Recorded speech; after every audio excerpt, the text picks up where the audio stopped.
आइए चलते हैं मध्य प्रदेश के एक छोटे से गांव में, जहां की सुबह शुरू होती है चाय और कामकाज के साथ। अरे अरे, ये सब कहाँ जा रहे हैं? मीटिंग में। कौन सी मीटिंग? सहभागी सीख प्रक्रिया। सहभागी सीख प्रक्रिया? सहभागी सीख प्रक्रिया यानी पीएलए। पीएलए की मदद से गांव की महिलाएं सभी की सहभागिता से पोषण से जुड़े हुए विषयों पर नई समझ एवं सोच बनाती हैं। हम गांव की महिलाओं के साथ पीएलए के एक चक्र में 20 मीटिंग करते हैं। इन मीटिंगों में हम गांव की सभी महिलाओं को खेल, गीत और कहानियों के माध्यम से सही पोषण और स्वच्छता के बारे में जागरूक करते हैं। ये है आंगनवाड़ी कार्यकर्ता और इन्होंने अपने बाकी काम के साथ ही साथ जिम्मा लिया है गांव के लोगों में पोषण के प्रति एक नया नजरिया लाने का। इसका जोर दिया गया है 15 से 49 साल की उम्र की महिलाओं और 6 महीने से 2 साल की उम्र के बच्चों पर। महिलाओं के साथ महीने में एक बार ये मीटिंग की जाती है। मध्य प्रदेश में कुपोषण एक चुनौती है। पोषण शिक्षा के अभाव में श्योपुर और छतरपुर के गांव में भी काफी मुश्किल समस्याएं थी। माताओं और बच्चों में अपने खान पान को लेकर जागरूकता की कमी थी। इन आदतों को बदलना जरूरी था।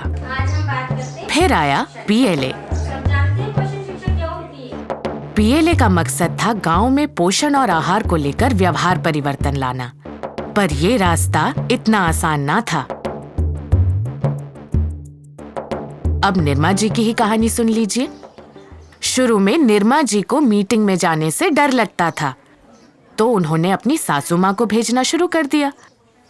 फिर नाजिरा दीदी ने उनकी सास को अलग अलग कार्ड्स की मदद से कुछ ऐसा समझाया जो उनके रोज के खाने से जुड़ा हुआ था, जैसे अल्प पोषित बच्चों और माताओं की पहचान कैसे करें, 6 माह से बड़ी उम्र के बच्चों को कैसा आहार दें, स्वच्छता बरकरार कैसे रखें और ऐसी ही और भी बातें। जब उनकी सासू माँ को समझ आया कि पोषण कितना जरूरी है, तो अगली बार से वो निर्मा जी को ही मीटिंग में भेजने लगी। उन्होंने यहाँ बहुत कुछ सीखा। पता है कैसे? भाग लेकर। हाँ, ये तो आपको अनीता जी ही बताएंगी। सबसे पहले गांव की महिलाएं एक घेरे में बैठ जाती हैं। फिर हम खेलते हैं जो का है। कौन कौन खेलेगा? मैं खेलूंगी। आप खेलोगी? भाग लेने वाली महिला के पीठ पर हम एक समस्या का पोस्टर लगा देते हैं। फिर वो घेरे में घूम घूम कर महिलाओं से पूछती है जो का है। इसके बाद घेरे में बैठी महिलाएं उसे ताली बजाकर अपने पास बुलाती हैं और उससे इशारों में समझाती हैं कि उसकी पीठ पर कौन सा पोस्टर लगा हुआ है। गर्भवती माँ का, धात्री माँ का ये पोस्टर लगा था मेरी पीठ पे। इस प्राथमिकीकरण में सब हिस्सा लेते हैं कुछ इस तरह। सारे समस्या के कार्ड्स नीचे रख दिए, फिर उन पे अपने हिसाब से कंकड़ रख दिए। जिन 3 कार्ड्स पर सबसे ज्यादा कंकड़ होते हैं वो चुन लिए जाते हैं। समस्याओं को चुन लेने के बाद आती है बारी उनके समाधान खोजने की, और ये समाधान खोजे जाते हैं कहानियों और कार्ड्स के जरिए। ऐसी ही एक कहानी है मंजरी की। मंजरी मध्य प्रदेश के एक छोटे से गांव में रहती थी। 13 साल की उम्र में ही मंजरी की शादी कर दी गई। शुरू से कुपोषित मंजरी 14 साल की उम्र में ही गर्भवती हो गई। गर्भवती होने पर मंजरी को उसकी सास कम खाने की सलाह देती रही। एक दिन मंजरी बेहोश होकर गिर पड़ी। सास उसे अस्पताल नहीं ले गई और उसे समय से पहले ही प्रसव शुरू हो गया, और भारी रक्तस्राव की वजह से शिशु और मंजरी दोनों की ही मौत हो गई। इसीलिए आंगनवाड़ी की महिलाएं कहानी सुनाने के बाद गांव की महिलाओं से सवाल पूछकर उनके समाधान निकालती हैं। तो चलिए बताइए, ऐसा क्या किया जा सकता था जिससे कि मंजरी की जान बच जाती? अगर मंजरी की शादी कम उम्र में ना होती तो इतनी जल्द गर्भवती ना होती तो उसकी जान बच जाती। अगर मंजरी को सही और भरपूर पोषण मिलता तो उसका इतना खून नहीं बहता और उससे उसकी जान बच जाती। कहानियों और खेल के जरिए जब महिलाएं सही और पर्याप्त पोषण की जरूरत समझ जाती हैं, तब पोषण क्या है ये समझाना भी आसान हो जाता है। चार्ट्स और खेल की मदद से मीटिंग में महिलाओं को 10 आहार समूहों के बारे में समझाया जाता है, जैसे अनाज, दूध और दूध से बनी चीजें, अंडे, फल, फलियां और हरी पत्तेदार सब्जियां, जो ज्यादातर गांव में उपलब्ध होती है। एक दिन में बच्चों के लिए 3 से 5 आहार समूह और महिलाओं के लिए 5 से 7 मानक है।